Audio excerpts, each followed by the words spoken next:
Bismillahirrohmanirrohim. Assalamualaikum warahmatullahi wabarakatuh. Syukur alhamdulillah kita bisa berjumpa lagi di channel ini. Sholawat serta salam kita curahkan kepada junjungan Nabi kita Muhammad Sallallahu Alaihi Wasallam. Allahumma sholli ala Sayyidina Muhammad, wa ala ali Sayyidina Muhammad. Harapan dan doa kepada saudaraku semuanya. Semoga selalu diberikan kesehatan, di lapangan rizkinya, dipanjangkan umurnya, dan diampuni segala dosa-dosanya. Amin amin, ya robbal alamin.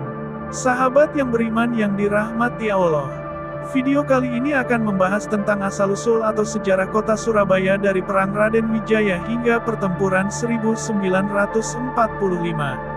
Kota Surabaya merupakan ibu kota dari Provinsi Jawa Timur. Kota Surabaya memiliki luas wilayah sekitar 326,81 km persegi yang terbagi dalam 31 kecamatan. Secara geografis, Kota Surabaya berbatasan dengan Selat Madura di utara dan timur, Kabupaten Sidoarjo di selatan, dan Kabupaten Gresik di barat. Sebagai kota metropolitan terbesar kedua setelah Jakarta, Surabaya menjadi pusat berbagai aktivitas di Jawa Timur. Mulai dari bisnis, pemerintahan, hingga hiburan. Lalu, bagaimana asal-usul dan sejarah kota Surabaya? Simak informasinya sebagai berikut. Nama Surabaya muncul dalam Nagara Kretagama berupa pidato Raja Hayam Wuruk dari Kerajaan Majapahit, yang ditulis pada daun lontar di tahun 1365. Nama Surabaya terdiri dari kata Sura yang berarti berani dan Baya yang artinya bahaya. Kemudian, secara harfiah Surabaya berarti berani menghadapi bahaya yang datang. Surabaya memiliki cerita rakyat yang sangat terkenal mengenai perkelahian antara ikan hiu, Sura dengan buaya, Baya. Dalam buku sejarah kota Surabaya karya Priyojatmiko, dahulu di lautan luas sering terjadi perkelahian antara Sura dan Baya. Keduanya berkelahi untuk memperebutkan mangsa. Sura dan Baya sama-sama kuat, tangkas, cerdik dan rakus. Setelah berkali-kali berkelahi, belum pernah ada yang menang ataupun kalah. Akhirnya, Sura dan Baya mengadakan kesepakatan dengan membagi kekuasaan menjadi dua. Sura berkuasa di dalam air dan harus mencari mangsa di dalam air. Sementara Baya berkuasa di daratan dan harus mencari mangsa di daratan.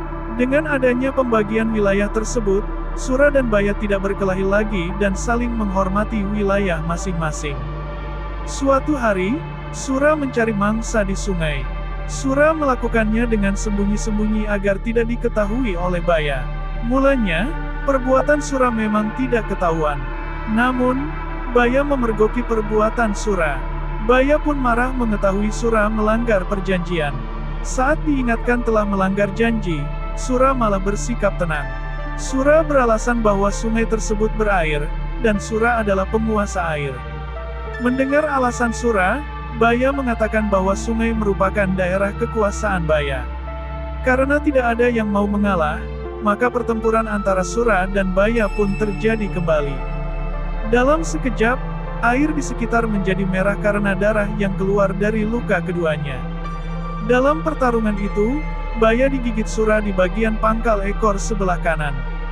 Sehingga ekor Baya selalu membengkok ke kiri. Sura juga tergigit di bagian ekor hingga nyaris putus.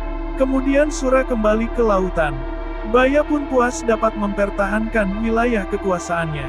Dari peristiwa itulah lalu dibuat lambang kota Surabaya, yakni ikan hiu Sura dan buaya Baya.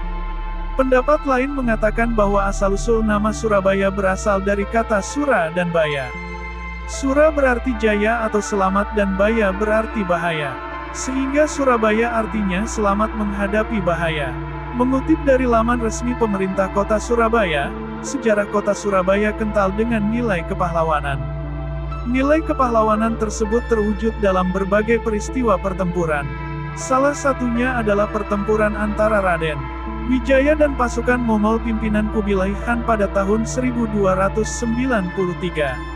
Awalnya, kedatangan pasukan Mongol ke Jawa bertujuan untuk menyerang kerajaan Singasari. Hal ini dikarenakan Raja Singasari Kertanegara telah menyiksa utusan Mongol pada 1289.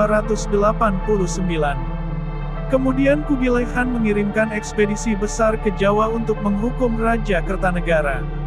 Namun sebelum pasukan Mongol tiba di Jawa, Raja Kertanegara terbunuh akibat pemberontakan Jayakatwang pada 1292. Akhirnya, pasukan Mongol bekerja sama dengan tentara Raden Wijaya untuk menyerang Jayakatwang. Selang beberapa hari setelah Jayakatwang menyerah, tentara Raden Wijaya balik menyerang pasukan Mongol. Pertempuran tersebut terjadi pada tanggal 31 Mei tahun 1793 di Jawa, tepatnya di wilayah Surabaya. Tanggal tersebut kemudian dijadikan sebagai hari jadi kota Surabaya. Dalam pertempuran tersebut, Raden Wijaya mampu mengalahkan pasukan Mongol. Pasukan Mongol pun terpaksa meninggalkan tanah Jawa untuk kembali ke China. Raden Wijaya kemudian menjadi raja pertama Kerajaan Majapahit. Pada zaman Kerajaan Majapahit, Surabaya yang terletak di pesisir utara Pulau Jawa menjadi pelabuhan gerbang utama. Sehingga Surabaya berkembang di bidang perdagangan. Pada masa penjajahan Belanda, Surabaya dijadikan sebagai pelabuhan utama yang berperan sebagai pusat pengumpulan hasil produksi perkebunan di ujung timur Pulau Jawa untuk diekspor ke Eropa. Nilai kepahlawanan masyarakat Surabaya juga tercermin pada saat pertempuran tanggal 10 November tahun 1945. Pertempuran tersebut merupakan pertempuran pertama bangsa Indonesia setelah proklamasi kemerdekaan Indonesia. Dalam pertempuran tanggal 10 November tahun 1945, are-are Surabaya dengan bekal bambu runcing berani melawan pasukan penjajah. Puluhan ribu warga meninggal demi berjuang membela tanah air. Peristiwa tersebut kemudian diperingati sebagai Hari Pahlawan. Kini, kota Surabaya menjadi pusat aktivitas budaya sekaligus menjadi magnet pariwisata. Ada beragam objek wisata di kota Surabaya yang bisa dikunjungi. Mulai dari wisata alam, wisata edukasi, taman rekreasi, wisata kuliner, hingga wisata religi. Demikianlah sejarah Surabaya, dari Perang Raden Wijaya hingga pertempuran 1945. Semoga video kali ini bermanfaat, lebih dan kurangnya mohon dimaafkan. Jangan lupa untuk like, komen, dan subscribe channel kami. Sampai jumpa di video berikutnya, terima kasih. Wassalamualaikum warahmatullahi wabarakatuh.